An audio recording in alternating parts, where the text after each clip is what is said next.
Break के बाद तमाम नाज़रीन का एक मरतबा फिर हम खैर मक़दम करते हैं और अपनी बात का आगाज़ करते हैं। काशीपुर से एक कॉलर हमारे साथ हमारी फ़ोन लाइन पर जुड़ रही हैं, उनसे बात करते हैं। खैर मक़दम आपका बहन।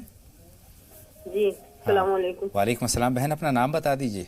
मेरा नाम जमीला है। जमीला बहन, बहुत बेटियों के नाम बारे में पूछना चाहती थी कि 2 बेटियों की शादी करने में सही है या गलत है? 2 बेटियों की शादी एक साथ करना? हाँ हाँ, और कुछ लोग कहते हैं कि गलत है, एक बेटी तंग रहती है, एक सही रहती है, और मेरे साथ हो भी रहा है ऐसा। मैंने 2 बेटियों की शादी करी है भैया। बहुत शुक्रिया बहन आपका और सवाल। दूसरी बात, जैसे कि न्याज की चीज होती है तो उसमें बच्चे जैसे रोते हैं तो उसमें से दे सकते हैं पहले? न्याज की नहीं दे सकते चीज को, हाँ जैसे बच्चे रोते हैं मांगते हैं तो उसमें से दे सकते हैं पहले? बहुत शुक्रिया। मौलाना साहब की बात सुने। नहीं दे सकते। जो आपने जिस मकसद से जो चीज बनाई है पहले उसको कर दीजिए, फिर उसके बाद दीजिए। बच्चे रोए तो कुछ और दे दीजिए उनको। कुछ और दिया जा सकता है लेकिन उसमें से ना। अगर देना ही पड़ जाए तो उसको अब उसी के लिए छोड़िए, फिर बनाइएगा, फिर कीजिएगा। ये मुनासिब बात है, लेकिन उसमें से न दें। उसमें से न दें, और दे दिया है तो फिर वो उस काम के लिए नहीं इस्तेमाल हो सकता। अच्छा, इनका पहला सवाल थोड़ा सा मौलाना साहब इस पे बहन को समझाने की जरूरत है। 2 बेटियों की एक साथ शादी करने ये बात बड़ी अच्छी पूछी है इन्होंने। जी जी। कुरान हदीस से तो इसकी कोई तायद नहीं होती जी। ना अक्ल से इसमें कोई वजह नजर आती है। लेकिन जो बात हमारी बहन ने कही है, ये बात हम बहुत सारे लोगों से सुनते रहे हैं कि एक सही रहती है और दूसरी। हाँ, ये बहुत लोगों का तजुर्बा है। और जब कोई चीज तजुर्बे से साबित हो जाए तो फिर उसकी रियायत कर ली जाए तो अच्छा है। इसको हराम गुनाह नाजायज नहीं कह सकते हम, लेकिन इसकी रियायत कर ली जाए तो अच्छा है। थोड़ा सा वक्फा कर दिया जाए, यानी अगर अलग अलग हो जाए तो ज्यादा अच्छा है। और अगर कई बार नागुज़ीर हो जाए तो उस परेशानी के लिए तैयार रहिए, जिसका इन्हें भी तजर्बा है और हम बहुत सारे लोगों को सुन चुके हैं। और इसको कोई आदमी वहम परस्ती ना कहे। जैसे दवा है, इस्तेमाल करने से पता चला कि फला फल जो है इस चीज के लिए मुफीद है। न कुरान हदीस का हुक्म है, न कहीं तिब्बी किताब में लिखा है, लेकिन तजर्बे ने बता दिया। तो अल्लामा मुंजरी की एक बात मुझे याद आती है, वो एक बड़े मुहद्दिस हैं। वो कहते हैं वले एतमाद फी मिस्ल हाज़ा अला तजरबत ला अला इस्नाद। इस तरह के मामलात में तजर्बे को एतबार किया जाता है। कहाँ से आई, किसने बताई, इसका ज्यादा अहमियत नहीं होती। तजर्बा एक चीज को अगर बता रहा है तो उसकी रियायत कर लेना अच्छा है। उम्मीद है बहन जमीला को अपने सवाल का जवाब मिल चुका है कि बेहतर यही कि अलग अलग करें दोनों शादियां। आसिया बहन के सवाल से पहले एक कॉलर हैं, उनसे हम बात कर लेते हैं। हेलो हेलो हेलो जी, खैर मक़दम, आपका सवाल पूछे, नाम बता दें। हाँ, मैं अब्दुल वहाब जयपुर से। अब्दुल वहाब साहब, बहुत खैर मक़दम, आपका सवाल पूछें। सर, मैं एक लाल घोड़े पे सवारी कर रहा था। ख्वाब देखा मैंने। जी हाँ, ये बात भी तो कही है ना, ख्वाब में देखा। जी हाँ, तो उस चलते चलते उसकी टांग, मतलब एक टांग जख्मी हो गई। मैं उसे वहीं रास्ते में छोड़कर चला आया और घर आके ये एहसास हुआ कि यार अपन तो उसको वहाँ छोड़ा है, वो घर कैसे आएगा। ये फिर मुझे तलाशने गया तो मुझे मिला नहीं सर। बहुत शुक्रिया। मौलाना साहब जो है उनसे दरख्वास्त करते हैं, मौलाना साहब इस ख्वाब की क्या ताबीर हो सकती है? बज़ाहिर तो अच्छा लग रहा है। नहीं, कोई कोशिश करने वाले हैं ये, या कोशिश कर रहे हैं इस वक्त, उसमें कोई रुकावट आएगी और वो काम खुदा न खास्ता अधूरा रह सकता है। इसलिए इनको 2 काम करने चाहिए। एक तो 2-2 करके 6 रकात नफिल नमाज पनाह पढ़ें। नमाज पनाह जिसमें सूरह फलक सूरह नास पढ़ी जाती है। पहली रकात में सूरह फातिहा के बाद सूरह फलक, दूसरी रकात में फातिहा के बाद सूरह नास। और दूसरे कि कुछ थोड़ा बहुत सदका कर दें, बहुत ज़रूरतमंद परेशान आदमी को तलाश करके चुपचाप उसकी कुछ मदद कर दें, ये परेशानी ख़त्म हो जाएगी। अल्लाह बेहतरी का मामला फरमाए। बहन आसिया का तेलंगाना से हमारे पास 2 सवालात हैं मौलाना साहब। एक तो कलाम पाक के ताल्लुक़ से उन्होंने कहा है, क्या किसी को बख्शा जा सकता है? जी, बख्शा जा सकता है, और बख्शना ही ज़रूरी नहीं, चाहें तो आप अपने लिए महफूज रखिए। और जब हम किसी को बख्शते हैं उसका सवाब भी हमें भी मिलता है। निसार साहब का सवाल जानते हैं, मध्य प्रदेश से हमारी फ़ोन लाइन पर आ चुके हैं। खैर मक़दम आपका। निसार साहब, सवाल पूछें। अस्सलाम वालेकुम वरहमतुल्लाहि वबरकातुहू। वालेकुम अस्सलाम वरहमतुल्लाह। बताइए निसार साहब। मैं निसार अहमद अंसारी, पेशे से सर फोटोग्राफर हूँ और 30-40 साल से ये धंधा कर रहा हूँ। अब चूंकि मेरी उम्र बहुत हो गई तो मैं अब ज्यादा दूसरे धंधा कर नहीं सकता। जी जी। तो मुझे ये नहीं पता कि ये धंधा हराम है या हलाल, इसका कमाई खाना हराम है कि हलाल है। पहला सवाल। दूसरा सवाल मेरा है कि मेरी बच्चियां बड़ी हैं माशाल्लाह, और मैं कट्टर सुन्नियों में से हूँ, तो मैं चाहता हूँ कि मेरे रिश्ता भी सुन्नियों में भी हो जी, प्लस मेरी बिरादरी में हो जी। और बिरादरी में लड़के मिल नहीं रहे और मिल रहे तो सुन्नी नहीं मिल रहे हैं अधिकतर। शादी के बाद बहुत लेट होता जा रहा है, तो मैं उसमें परेशान रहता हूँ। तो मैं क्या दूसरी बिरादरी में कर सकता हूँ कि नहीं कर सकता हूँ? جی بہت شکریہ آپ کا. یہ سوال بھی مولانا صاحب تک پہنچ گیا. مولانا صاحب ان کی پریشانی بھی اس سوال میں جھلک رہی ہے. دیکھیے پہلی بات تو ان کا پہلا جو سوال ہے 40 برس سے کام کر رہے ہیں, 40 برس کے بعد آج مسئلہ پوچھ رہے ہیں, یہ بھی عجیب بات ہے. کئی 40 برس سے کام آپ کر رہے ہیں, اس بیچ میں ہر طرح کے لوگوں سے آپ کا واسطہ پڑا ہوگا, آپ نے یہ بات اب تک کسی سے جاننے کی کوشش نہیں کی. یہ سوال کر کے ہی میں ان کے اوپر چھوڑے دیتا ہوں, میں اس کا کوئی جواب نہیں دیتا ہوں. دوسری بات جو انہوں نے کہی ہے اس میں شرعاً یہ ضروری نہیں ہے کہ سنی ہو یا غیر سنی ہو, یہ آپ کے نباہ پہ بات ہے. اگر خاندانی تعلقات اچھے ہیں تو سنی غیر سنی کا بھی نباہ آپس میں ہو جاتا ہے, لیکن مزاج کی رعایت کر لی جائے تو اچھا ہے. دیر کرنا مناسب نہیں ہے, زمانہ اچھا نہیں ہے, آپ کا گھر اللہ کرے محفوظ ہو, لیکن بچیوں کو یا بچوں کو بہت دیر کرنا اپنے مناسب رشتے کی تلاش میں تھوڑی سی شرطوں میں نرمی کر کے شادی کر دینا اچھا ہوتا ہے. یہ محض برادری کی بات کر, برادری کی پابندی بھی شرعاً ضروری نہیں ہے, صرف اس لیے ضرورت ہوتی ہے کہ برادری میں ایک دوسرے کی رعایت زیادہ آسانی سے کر لیتے ہیں, لیکن شریعت اس چیز کی پابندی لازمی نہیں کہتی. مولانا صاحب اب ان کی طرف سے میں ان کی وکالت, ان کی پیروی اور ان کی طرف سے درخواست کرنا چاہتا ہوں کہ 40 برس کے بعد ان کو اگر یہ احساس ہونے لگا, احساس ندامت ہو رہا ہے کہ جو پیشہ میں نے اختیار کیا وہ مناسب نہیں ہے اگر شریعت کی روح سے دیکھا جائے, اگر یہ توبہ کرنا چاہیں یا پھر اس کی کچھ اور اس طرح کے اقدام کرنا چاہیں. یہ بھی کہہ رہے ہیں نا کہ اس عمر میں آ کر 40 برس سے تو یہ پیشہ کر رہے ہیں اور 20 برس میں شروع بھی کیا ہوگا, تو تقریباً 60 برس کی عمر کے آدمی ہیں. اس وقت ان کو لائن بدلنا آسان نہیں ہے. پھر بھی اگر یہ ہمت کر لیں اور کوئی دوسرا کام کر سکیں, یا ان کے بچے اگر کام سنبھال چکے ہیں اور یہ کام کو چھوڑ سکیں تو ان کے لیے بہت اچھا ہوگا. اللہ تعالیٰ سے توبہ استغفار کریں, اس کے توبہ کا دروازہ کھلا ہوا ہے, اللہ تعالیٰ قبول فرمائے. اور اللہ سے ہم دعا کرتے ہیں ان کی بیٹیوں کی بھی مناسب جگہ شادیاں ہو جائیں, اللہ بہتری کا معاملہ فرمائے. بہن شاہین کی بات سننا چاہتے ہیں, حیدرآباد سے سوال پوچھنا چاہتی ہیں. خیر مقدم آپ کا شاہین صاحبہ.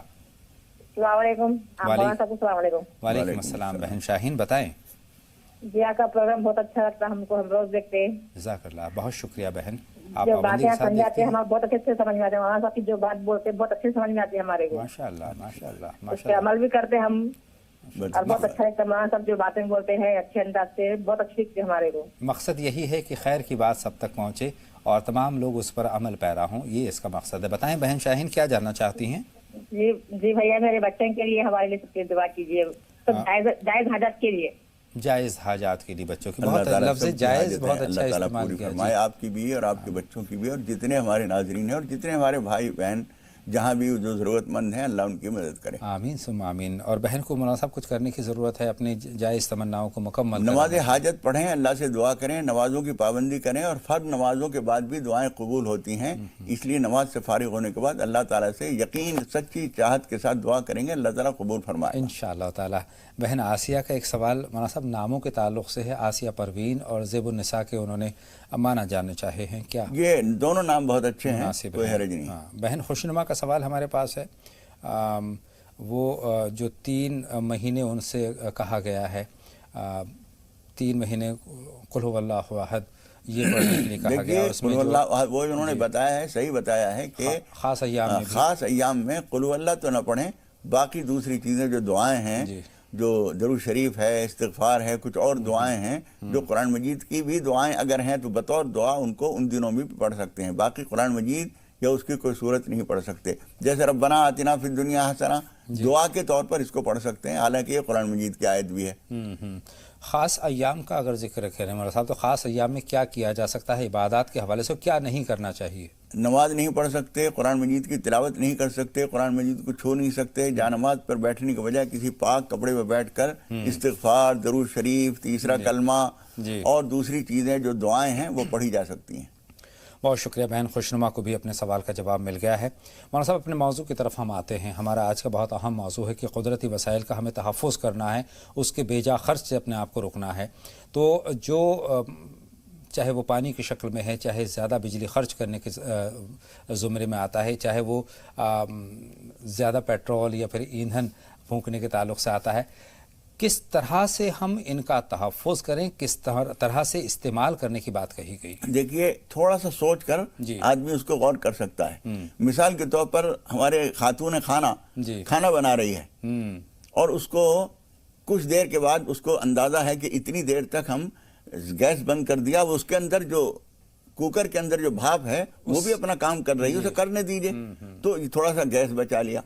लाइट घर में जितनी देर जरूरत है उतनी देर जलाइए, जब जरूरत नहीं है पंखा है, एसी है, अगर अभी 2 मिनट के लिए बाहर जा रहे हैं आ रहे हैं तो बार बार बंद करना तो ठीक नहीं है। लेकिन मिसाल के तौर पर पंखा चल रहा है, हम 10 मिनट के लिए दूसरे कमरे में कुछ काम कर रहे हैं तो बंद कर दीजिए इसको। ऐसी गाड़ी है, अगर हमें अंदाजा है, आजकल ये अच्छी चीज है कि वो रेड लाइट जब होती है तो वहाँ चलता रहता है। हाँ, टाइम आ जाता है कि इतनी देर है अभी, तो इतनी देर है तो आप उसे बंद कर दीजिए, कर सकते हैं। और उसके बाद जब उसे देखा कि बिल्कुल अब खुलने वाला है हमारा रास्ता, तो खोल दीजिए। तो इस तरह की सोच से जरूरत है, सोच हमारी तामीरी और बचत की हो जाए तो बहुत कुछ बचत कर सकते हैं। और देखिए, हम मुल्क की जहाँ मदद करते हैं, इंसानियत की जहाँ मदद करते हैं, ख़ास तौर पर अपनी जेब ख़ास पर भी हम रहम करते हैं, उस पर भी इनायत करते हैं। अगर बूंद बूंद से कहते हैं कि घड़ा भरा करता है, अगर हमने बिजली बचाई, अगर हमने पेट्रोल बचाया, अगर हमने पानी बचाया, तो कहीं ना कहीं हमारी भी बचत हुई है, मुल्क का फ़ायदा किया है जी। दूसरे लोगों को, जिनको जो बेचारे बिजली जिनको कम आ रही है, मिसाल के तौर पर पानी टंकी भर गई जी और 10 मिनट लाइट वो मोटर चल रही है, हमें ध्यान ही नहीं, अपने काम में लगे हुए हैं, पानी भी बह रहा है और बिजली बह रहा है, बिजली ज़ाया हो रही है, और हमारे पानी ज़ाया करने से पानी का नुकसान, बिजली का नुकसान, और उसके नतीजे में दूसरे लोगों को जो पानी की कमी हो जाएगी, जमीन के अंदर पानी के ज़खायर लामहदूद नहीं है, आप ज़ाया कर रहे हैं। अगर पानी जो है कंपनी से भी आ रहा है उसको भी आप ज़ाया कर रहे हैं तो गलत है, और ज़मीन से भी ले रहे हैं तो ये ना समझिए फ्री का है, फ्री की कोई चीज़ नहीं है। बेदार होने की ज़रूरत है मौलाना साहब। सबसे अहम बात यह है। सायरा साहिबा हैं आगरा से अपने सवाल के साथ। खैर मक़दम आपका सायरा साहिबा। अस्सलाम वालेकुम वरहमतुल्लाहि वबरकातुहू। अल्लाह ताला आप सब लोगों को जज़ाए खैर दे, रहमतों की बारिशों से नवाजे। मौलाना साहब की बहुत लंबी उम्र करे, हम सेहत अता फरमाए, खूब उम्र दराज अता फरमाए, इतनी रहनुमाई मिलती है। अल्लाह आपको भी खुश रखे सायरा, जी अल्लाह आपको भी बहुत ज्यादा खुश रखे, तंदुरुस्त रखे। सवाल पूछें, क्या जानना चाहते हैं सायरा? तो खुशी आ जाती है, और ऐसे इतना खुशी होती है, कितनी अच्छी बातें बताते हैं कि दिल के अंदर, रूह के अंदर उतर जाती हैं सारी बातें, इतनी प्यारी प्यारी बातें जब बताते हैं मौलाना साहब। अल्लाह ताला इनको बहुत खुश रखे, आप सबको अल्लाह ताला बड़ा खुश रखे। आप लोग बहुत मेहनत कर रहे हैं दीन के खातिर, शुक्राना अदा करना चाहती हूँ आप सब लोगों का, आपकी टीम का, सबका। हम भी आपके शुक्रगुजार हैं सायरा कि आप मुस्तैदी से देखती हैं। कोई कुछ और जानना चाहती हैं, कोई सवाल? जी हाँ, बस मौलाना साहब बस दुआ कर दें, मेरी बहनें, उनकी है ना जो दौरानी है, उनकी अम्मी की तबीयत बहुत ज्यादा खराब है, अल्लाह उनको भी सेहत देते हो। मेरे शोहर नमाज नहीं पढ़ते, उनके लिए नमाज के लिए दुआ कर दें। अल्लाह तौफीक अता फरमाए, जरूर दुआ करेंगे उनकी सेहत के लिए भी और सब लोगों को नमाजी होने के लिए। अल्लाह हम सबको अपना वफादार बंदा बना ले, आमीन। नाहिद साहिबा भरतपुर से सवाल पूछना चाहती हैं। खैर मक़दम आपका नाहिद साहिबा, सवाल पूछिए। अस्सलाम वालेकुम। वालेकुम अस्सलाम। बताएं बहन नाहिद। बहुत दिन में कॉल लगी है, मुझे बहुत खुशी हो रही है, और मौलाना को देखकर बहुत खुशी होती है। अल्लाह ताला इनको इनकी उम्र में बरकत करे। आमीन, आमीन। और वो बहुत दिन से कोई सवाल, ऐसे ऐसे सवाल आते हैं ध्यान में, लेकिन वो हमारे सवाल मिल जाते हैं किसी और के सवाल में। बहुत अच्छी बात है। अभी कुछ और दुआओं की गुजारिश है मौलाना साहब से। और मेरे एक बेटा है माशाल्लाह 17 साल का, वो जरा पढ़ाई में बहुत कमजोर है, दिल नहीं लगता उसका पढ़ाई में। कोई ऐसी दुआ बता दीजिए जिससे उसके पढ़ाई में दिल लग जाए। बहुत शुक्रिया बहन, आपका सवाल हमने नोट कर लिया। सबसे अहम बात बहन नाहिद की मौलाना साहब ये लगी कि जो दूसरों के मसाइल हैं, जो दूसरों के सवालात हैं, उनसे इस्तेफादा करती हैं। हाँ, जो हम जब सुनते हैं प्रोग्राम तो जरूरी नहीं है कि हम पूछेंगे तभी जवाब मिलेगा। जी जी, हमारी बात किसी और ने पूछ ली, हमारा काम हो गया, उस पर हम भी अमल कर सकते हैं। अब बहन के सवालात की तरफ आते हैं। वो कहते हैं बच्चा 17 बरस के बच्चे हैं, उनकी अल्लाह ताला उनको नेकी दे, उनको सेहत दे, पढ़ने में भी दिल लगाए। आप उनके लिए दुआ किया करें, नमाजों के बाद हम भी दुआ करते हैं। और वो रब्बि इश्रह ली सदरी की जो आयतें अभी मैंने बताई थी, सूरह ताहा 20 नंबर की सूरत के दूसरे रुकू के शुरू की, वो आप पढ़ के उनके लिए दुआ किया करें, इंशाअल्लाह ताला उनके लिए फ़ायदेमंद होगा। उम्मीद है बहन नाहिद को अपने सवाल का जवाब मिल गया। मौलाना साहब यहाँ पर ये मैं अर्ज़ करता चलूँ कि इंशाअल्लाह ताला चूँकि बच्चों के इम्तिहानात बहुत करीब हैं, तो इंशाअल्लाह एक मुकम्मल शुमारा हम बच्चों के इम्तिहानात और उनकी कामयाबी के ताल्लुक़ से करना चाहते हैं। तो तमाम नाज़रीन से दरख्वास्त है कि हमारे साथ लगातार यूँ ही हर रोज़ जुड़ें। इंशाअल्लाह ताला हम बहुत जल्द इम्तिहानात के मौजू से एक मुकम्मल शुमारा और मुकम्मल आपकी रहनुमाई अपने सुनने वालों तक पहुँचाना चाहते हैं, देखने वालों तक पहुँचाना चाहते हैं। अब कुदरती वसाइल के ताल्लुक़ से आते हैं मौलाना साहब। पेड़ जो हमें ऑक्सीजन देते हैं, और ऑक्सीजन जो कि हमारे सांस लेने में आसानी देती है, हमारे माहौल को साफ़ सुथरा करती है। हम देख रहे हैं कि वन के वन, जंगलात के जंगलात कटते चले जा रहे हैं, चटियाल मैदान बनते चले जा रहे हैं।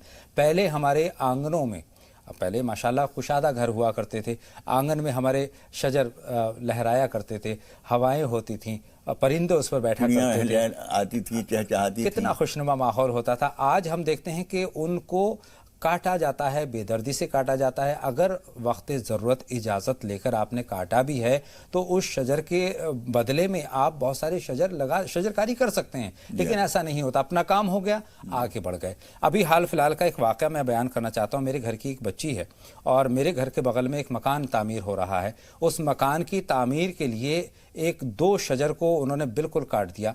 तो मैं ये देख रहा हूँ बच्चों में हमारे आज इतनी बेदारी है कि मेरे बच्चे दोनों मतलब वो रोने लगे। ज़ारो कतार क्यों सबब पूछा क्यों कि ये पेड़ काट रहे हैं, इस पे परिंदे आते थे, इस पे घोंसले थे चिड़ियों के। तो मौलाना साहब ये सोच जो बच्चों में है बड़ों में भी होनी चाहिए। बिल्कुल, असल में बच्चे भी देखते हैं ना, माहौल को देखते हैं। मुख्तलिफ प्रोग्रामों में जो दरख्तों की अहमियत बताई जाती है, माहौल को, हवा को साफ करने में जो दरख्तों की खिदमत हैं, ये हमारे चारों तरफ खड़े हुए पेड़ खामोश नहीं खड़े हैं, ये काम में लगे हुए हैं। अल्लाह ताला ने इनको बहुत बड़ा काम दे रखा है। रात के वक्त में कुछ और ड्यूटी है उनकी, दिन के वक्त में कुछ और ड्यूटी है। हमें वो ऑक्सीजन देते हैं, हमारी हवा की गंदगी को वो खा के ख़त्म कर देते हैं। जिस तरह से मरे हुए जानवरों को ख़त्म करने के लिए गिद्ध लगा दी हैं अल्लाह ताला ने, वो सफाई का काम करते हैं। इसी तरीके से दरख्त भी हमारे खिदमत कर रहे हैं। ऐसी तमाम तर चीज़ें, एक साइकिल है जो अपनी अपनी जगह पर काम कर रही है। माना साहब उसको हम ख़त्म या तो करें, नहीं हो सके तो, और अगर करें तो उसके बदले में कोई और छोटे मोटे पेड़ पौधे लगाएं ताकि वो ज़रूरत, बहरहाल एक ज़रूरत है, वो पूरी हो। बहुत शुक्रिया मौलाना साहब मेरी और तमाम नाज़रीन की रहनुमाई फरमाने के लिए। हमें उम्मीद है कि हम जो कुदरती वसाइल हैं इनका तहफ़्फ़ुज़ करेंगे, इनका सही इस्तेमाल करेंगे, चूँकि इस्लाम ने भी यही तालीमात हमें दी है। बहुत शुक्रिया नाज़रीन। एक छोटे से ब्रेक की तरफ अब जाने का वक्त है। ब्रेक के उस पार बात होगी सेहत की, और सेहत के ताल्लुक़ से हमारी रहनुमाई फरमाएंगे आलमी शोहरत याफ्ता डॉक्टर असलम खान साहब, जो कि नेशनल मेडिकल कॉलेज सहारनपुर के प्रिंसिपल हैं। एक छोटा सा ब्रेक, जल्द हाजिर होते हैं।